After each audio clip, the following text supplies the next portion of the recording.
waiting on the lock keeper, who at the moment is 20 minutes later than she said. So to get through to the Thames you have to go through with a lock keeper, because it's quite can be a dangerous stretch if you go through at the wrong time.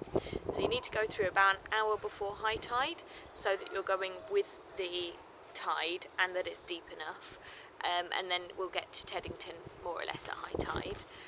It's very beautiful though, but we had to get here for 7:30 because high tide is at 8:45, and so far it is 7:58 and no one's here, so that's a bit worrisome, since it takes more or less an hour to get up there. I'm hoping that we haven't woken up at 6 AM for nothing, especially considering I didn't get back till late from work, but it is very beautiful. Yeah, a lot of people are scared to do this little stretch, so I thought it was worth showing so that maybe some people feel braver. So our engine is 38 horsepower. We've just done an oil change and a filter change, and I've done all the checks of the belts, the batteries, the coolant and the oil to make sure everything's good with the engine. Every time we start the engine, we do the wobble check. So water, meaning coolant, oil, belts, batteries, look, listen. But we did a bit extra just to get her really ready for the Thames. We have a bit of a thing where whenever we go on a Thames trip, something tends to go wrong with the engine. But I think that's just because you work a little bit harder with your engine. But we've never broken down in transit, so that's a good sign, at least on the Thames. Right, well I'm going to stop waffling on and save my battery for when we get onto the Tidal Thames. I can't wait to show you all. Thank God we were here at 7:30, just in time for 8:38. They want us to come in. What are you doing? I was going to say the other side. Why? Why not? Waste the water. Well, I suppose it's high tide now. Yeah.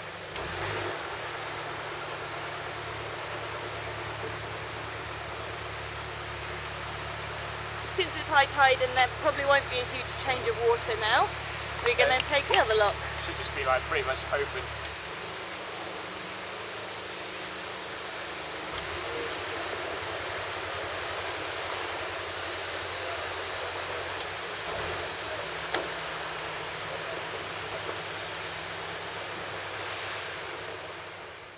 During this video I'm going to speed things up and slow things down as I think is interesting. If you would like to watch the things I've speeded up at regular speed, if you look in the bottom right hand corner there's a cog. You can click on that cog and you can adjust the speed of the video. Obviously you might need to turn the sound off and put your own music on, as it will make the sound very strange, but I just wanted to let you guys know that that is an option, as I think I'll be speeding quite a lot up in this video. Simply because I have so much footage, but I do really want to show you the whole trip, as I think that a lot of people are very scared of the trip from Brentford to Teddington, and I don't think there's really any need to. You're not immediately going to come out of the lock and go straight into the Thames. There's a little bit more of the route to do down here.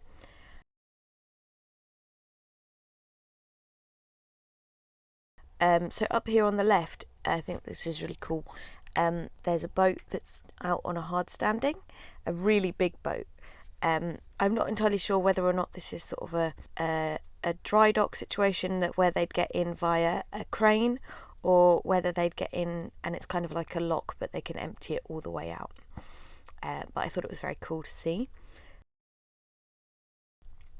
Although thinking about it, it could very well be that they put it in there when it's low tide, and then when it's high tide the walls are further up so that it doesn't fill up.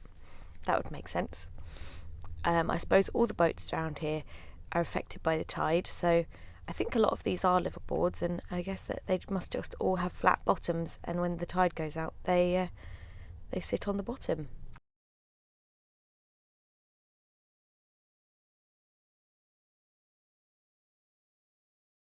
So up here you can see that's where the turning is. On the left it goes down to London, and on the right to Brentford.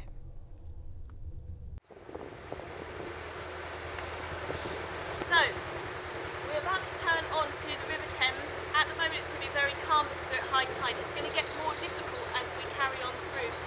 So we're going to have probably a really slow journey because we'll be going against the tide rather than with the tide as we carry on up. But at least for now it's going to be pretty calm. We're here, we're doing it, and it's going to get done today.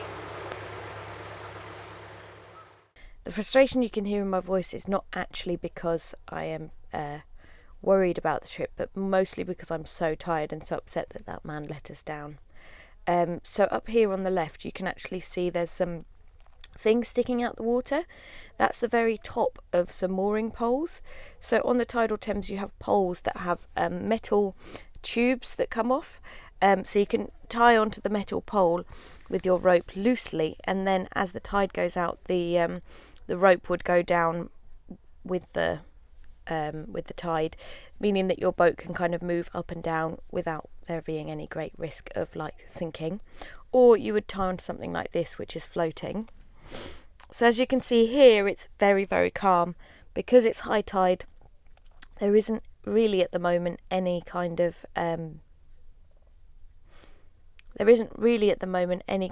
current, although I'm sure we'll see some later. And as you can see, it's much wider than the canals.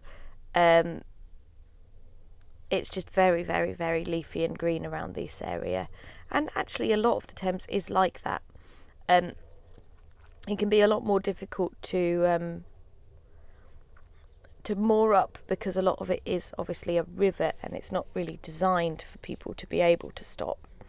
But it's a wonderful little trip, and honestly you wouldn't want to moor up in the tidal area unless you really know what you're doing with that. And yeah, there are also often things moored to buoys in the middle of the Thames here, which I always think is quite interesting. If you did go the other way, you'd go down to Limehouse. We've never done this because it is so choppy, and we've seen some videos of other people doing it, and it does scare us quite badly. So I think the issue with Limehouse is just that there are so many much larger boats that really do whiz around, that it makes the water just absolutely like choppy as anything, like you might as well be in the sea. And narrowboats really aren't designed for that, so that's why we don't go down to the Thames. Although I've heard a lot of people say that it's fine to do the Thames from Limehouse like really early, like 5 in the morning before all the other boats are up, and it's just as calm as here. So I guess that makes a huge statement about how much boats affect the water.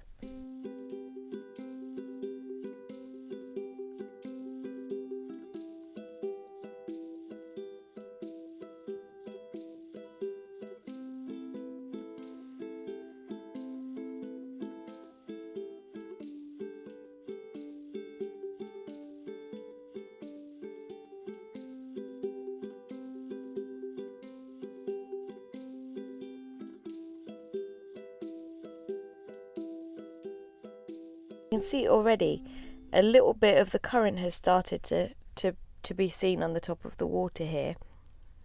You can see that the water is ripply rather than completely still. That's because the current is pulling the water back out towards the sea. It's very interesting actually just to travel at this particular time with high tide. I mean, usually this journey would take about an hour, and I think it will probably take about 2 hours in the end. And it's quite interesting, I think, just to be able to kind of go, the current does greatly affect your journey. So it's something to really bear in mind. And yeah, here, as you can see on the side, it's all like quite wild. Like you could probably moor there, but it's not going to be like paved. There's not going to be rings. It's not even been mowed, which is actually much like the River Nene. I think rivers are kind of a completely different thing unto themselves.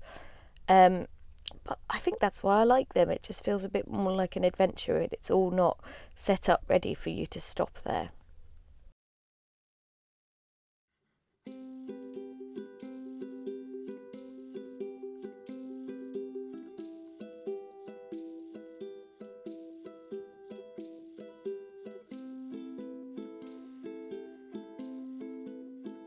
I think somebody must have gone into the boat to get something. That must be why we're wobbling around quite so much.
So the other boat that we went through the lock with are just behind us. It looks like they might be trying to overtake us, which is no problem on the Thames because it is wide enough that you could probably have 6 or 7 or 8 narrowboats all going at the exact same speed at once, and there'd still probably be room for other boats to pass. So no worries there. It's always nice to have another boat with you, especially if it's your first time doing it, because then you kind of have a little bit of support out there.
And here on the left hand side is actually a perfect example of what I was saying before. On the canals, double mooring is the maximum you could do. Here on the Thames, it's so wide, there's plenty of room.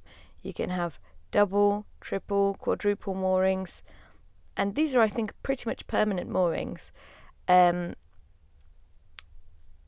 it's not at all a problem because there's still probably much wider space than you'd even have on the canals.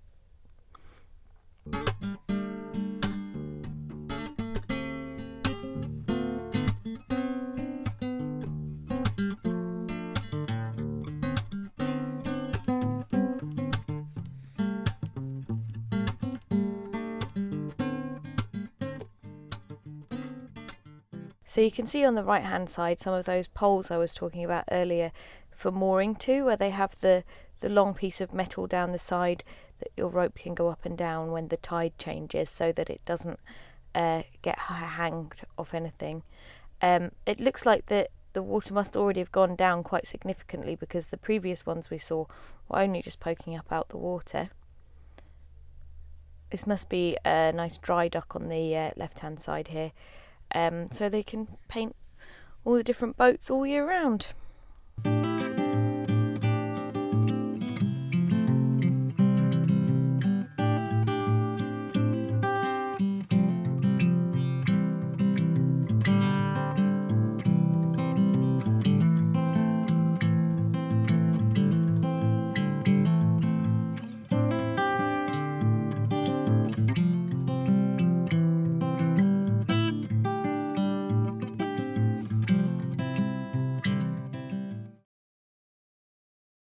And up ahead here we've got a pontoon mooring, so this is obviously a slightly different kind of mooring. Pontoon moorings don't appeal to me terribly because I've always imagined if I was going to ever stop and not move about every now and again, then I would probably want to have a garden, and I feel like that's a bit less possible with a pontoon mooring, although it seems like they have lovely communities in them, so I guess it's all swings and roundabouts.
Now this island, I'm not sure if it's one of the flower pot islands or if it's Corporation Island.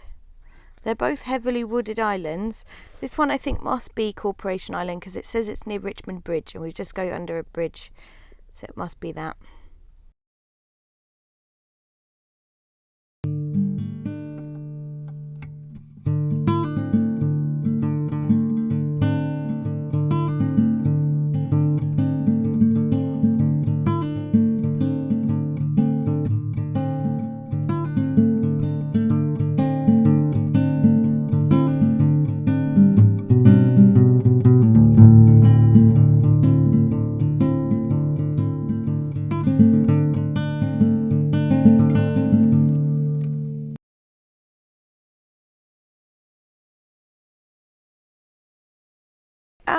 this point, the other boat has overtaken us, which is fine, and we're up here. But like when we were here before, the Thames, the high tide was so high that it was breaking the bank of the Thames.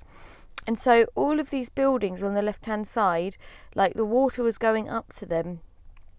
Obviously not the one that's much higher up the hill, but the water was significantly further up the hill. Where this lorry is, the water was going up where the lorry is, up into that bit of street. All of the cafes and restaurants had to bring all of their chairs and tables in because they were all going to float away. We've all slowed down here, and I wasn't quite sure why at the time. And then I realised that there's a massive, massive boat coming if you look under the bridge. It's quite interesting because they have these chimneys that fold down, and as they come through the bridge, the chimneys start to raise again. So definitely have a look at that. Look at all this wake that little small boat made. So yeah, pretty nifty.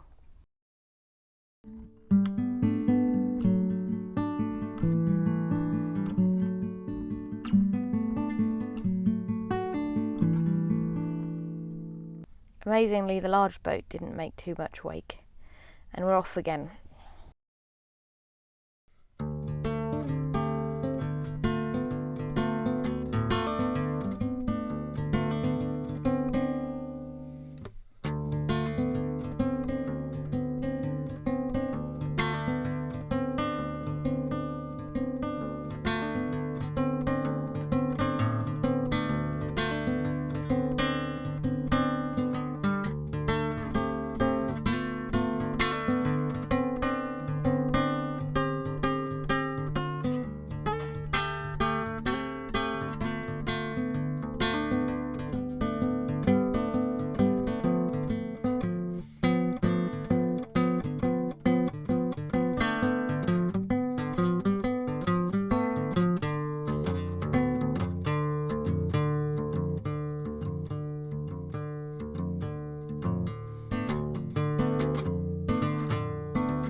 I think that this one is Glover's Island.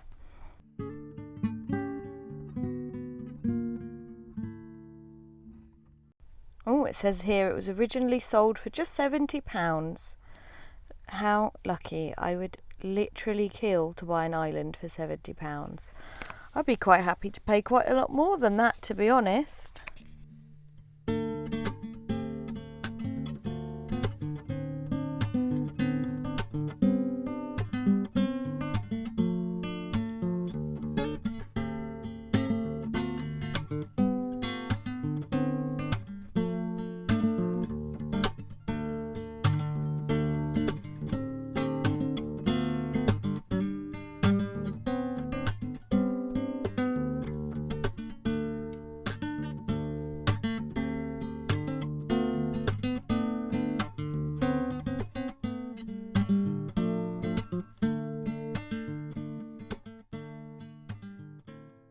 So you can see there's lots of boats in the centre of the water here. That's because they can tie onto buoys in the middle of this part of the Thames because it's so wide. Once we get through to Teddington and... oh, that's on a log.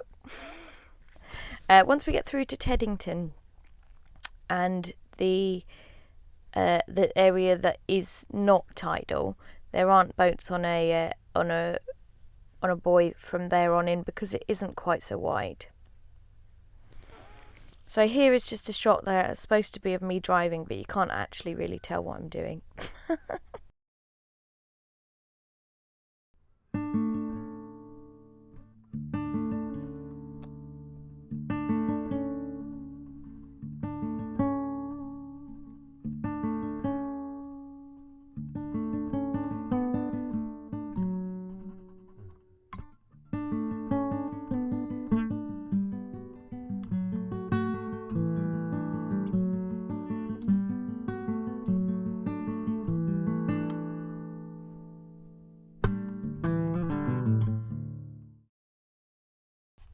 Okay, and now we are definitely at Eel Pie Island, which means the one I was confused about definitely was Corporation Island. Right, so Eel Pie Island is the one that I visited the other day. That one is really lovely, actually. I will be doing a full video on it at some stage, but it's the one where the book launch party was. So some of you may not have seen that one, so it's just if I'm referencing islands and the book, that's because we have a boat family book club where we are going to be reading Carl Goes to London Islands, and I'm going to be making videos about some of the islands as I pass them.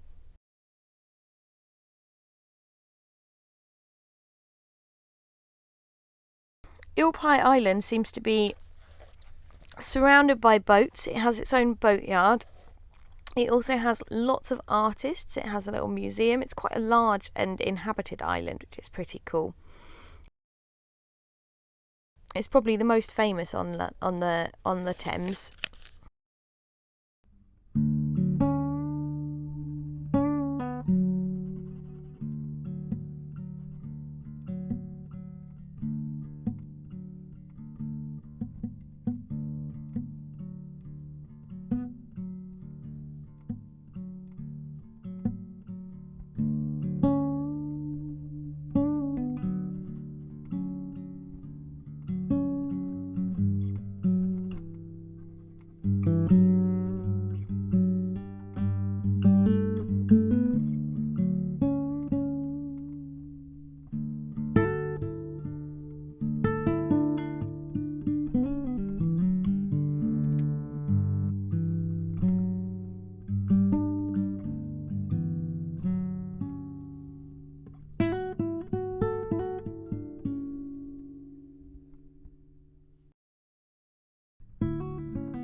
The island was home to a man called Trevor Bayliss, who invented the wind-up radio.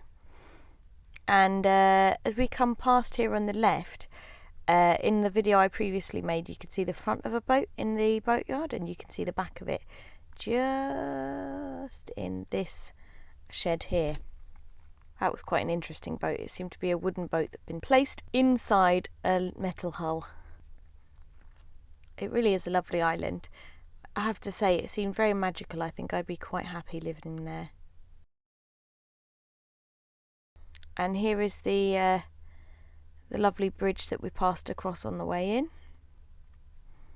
Oh no, a rower's trying to take us over. What are we going to do? Let them, of course.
Okay, so up here there are some incredibly lovely posh houses, and a lot of them seem to have their large posh house in the background, and then at the front they've got these lovely little summer houses that, frankly, I would be quite happy to just have the summer house where I could have a bath and a freezer, maybe a washing machine, and then park my boat outside, a little bit of grass for some veggies.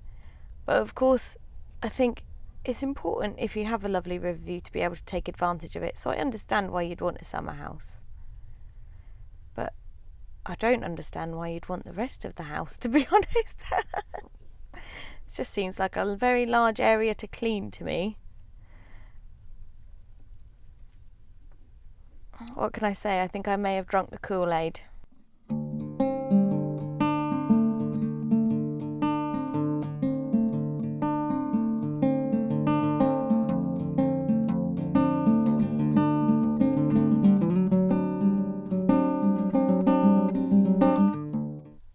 Oh, and here we are at Teddington. So, as you can see, we are at the locks for Teddington. You probably can't quite see the signs, but on the left-hand side is a red light, which means we can't go to the lock on the left, and a green light on the lock on the right. The lock on the left is generally used for much bigger cargo boats. It's a humongous lock, and the lock on the right is generally used for smaller boats like ours.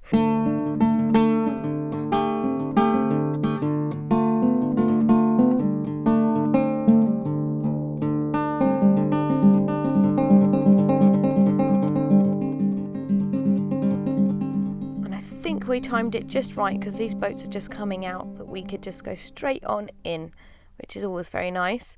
There's lock keepers at Teddington, so it makes everything a lot easier. Now, one of the main differences between the Thames and the canals is that with the lock keepers, they want you to put your rope around a bollard at the front and the back of your boat rather than just using your centre line. I did wonder why that is, but then maybe if a lot of the people that use the Thames have never been on the canal very much, they probably don't have a huge amount of experience of doing locks on their own. So I suppose it makes sense. So I think that I ran out of battery halfway through this lock, and I do apologise about that. But this is Teddington. This is where the Tidal Thames ends. And as you can see, the locks are much, much bigger here. And basically what happens here is we would moor up on the other side of the lock and then walk back. There's a little office in the middle of the lock where the lock keeper is, and we go in there and we pay for our Thames licence, which varies on the size of your boat and things like that. And yeah, and then they give us a piece of paper to put in front of our licence plate in the window, and that's it, all done. We did also pay an extra, I think, £6 or £9 to stay in Teddington overnight because we had things to do this particular day. But yeah, all in all, actually, a very pleasant journey and not terribly rough.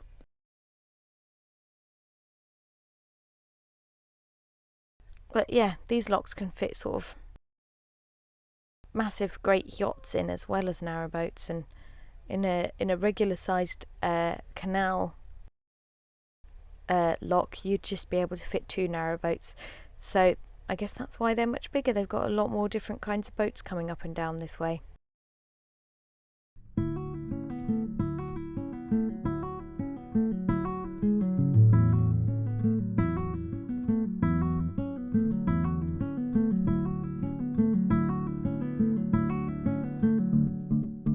Anyway, I can see that it's been a good long video, so thank you very much if you're stuck with me this far. I hope that this puts your mind at ease if you're thinking about doing the trip from Brentford to Teddington. It's really not all too scary, and certainly after this bit it gets much, much less big. So I definitely recommend it. This will be our 4th trip down the Thames. I definitely really enjoy it and think it's worth giving it a bash if you haven't.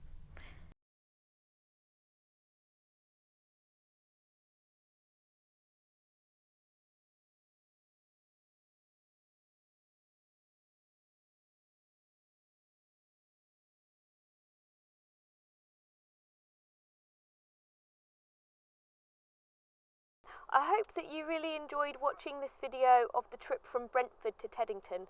I know this is a trip that scares a lot of people, but I'm here to reassure you that it's not too scary. Remember, the lock keepers won't let you go out if it's too dangerous. Just check on your insurance, make sure that your boat is covered when you're on the Thames, and also check whether or not your engine's horsepower is enough. And if you're not sure, you can always ask the lock keeper. You can book in advance, but you actually don't have to. If the high tide is at a sort of daytime, like 8 till 8, you just turn up and they let you through. Usually you'll end up going through with somebody else anyway, so they'll look after you if you're a bit scared.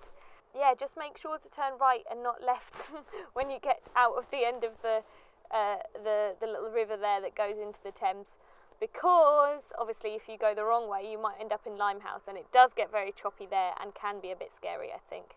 I can't wait for you to see the rest of the videos I've been making out here on the Thames.